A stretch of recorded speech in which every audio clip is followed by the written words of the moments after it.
ಬೆಂಗಳೂರಿನಲ್ಲಿ ನಡು ರಸ್ತೆಯಲ್ಲೇ ಕಾವೇರಿ ನೀರು ಹರಿದು ಹೋಗ್ತಾ ಇದೆ. ಮೇನ್ ರೋಡ್ನಲ್ಲೇ ನಿರ್ಮಾಣವಾಗ್ತಾ ಇದೆ ನೀರಿನ ಹೊಂಡ. ರಸ್ತೆ ಕುಸಿದು ಕಾವೇರಿ ಪೈಪ್ ಲೈನ್ ಒಡೆದು ಹೋಗಿದೆ. ಕಾವೇರಿ ನೀರಿನ ಪೈಪ್ ಲೈನ್ ಒಡೆದು ನೀರು ಪೋಲಾಗ್ತಾ ಇದೆ. ರಸ್ತೆಯುದ್ದಕ್ಕೂ ನೀರು ಹರಿದು ಸಂಚಾರಕ್ಕೆ ಅಡಚಣೆ ಉಂಟಾಗ್ತಾ ಇದೆ. ಹೆಣ್ಣೂರಿನ ಮುಖ್ಯ ರಸ್ತೆಯಲ್ಲಿ ನಡೆದಿರುವಂತಹ ಅವಾಂತರ ಇದು.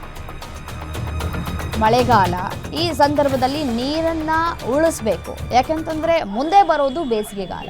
ಸೊ ಬೇಸಿಗೆಗಾಲ ಬಂದಂತಹ ಸಂದರ್ಭದಲ್ಲಿ ನೀರಿಲ್ಲ ಅಂತ ಹೇಳಿ ಬಾಯಿ ಬಡ್ಕೊಳ್ಳೋ ಬದಲು ಈಗ ಮಳೆಗಾಲ ಇದ್ದಂತಹ ಸಂದರ್ಭದಲ್ಲಿ ನೀರನ್ನ ಪೋಲ್ ಮಾಡುವ ಬದಲು ಇದಕ್ಕೆ ಸೂಕ್ತ ಕ್ರಮವನ್ನು ಜರುಗಿಸಬೇಕು. ಆದರೂ ಕೂಡ ಅಧಿಕಾರಿಗಳು ಕೂಡ ಸಂಬಂಧಪಟ್ಟಂತಹ ಇಲಾಖೆಯ ಅಧಿಕಾರಿಗಳು ಕಣ್ಮುಚ್ಚೆ ಕೂತಂತೆ ಕಾಣಿಸ್ತಾ ಇದೆ. ನೋಡಿ ಎಷ್ಟರ ಮಟ್ಟಿಗೆ ನೀರು ಪೋಲ್ ಆಗ್ತಾ ಇದೆ ಅಂತ ಹೇಳಿ.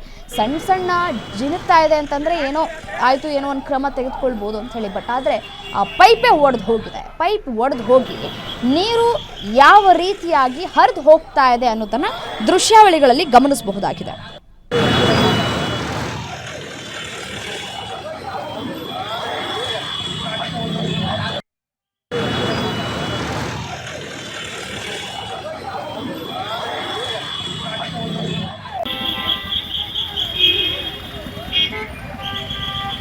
गाड़ी को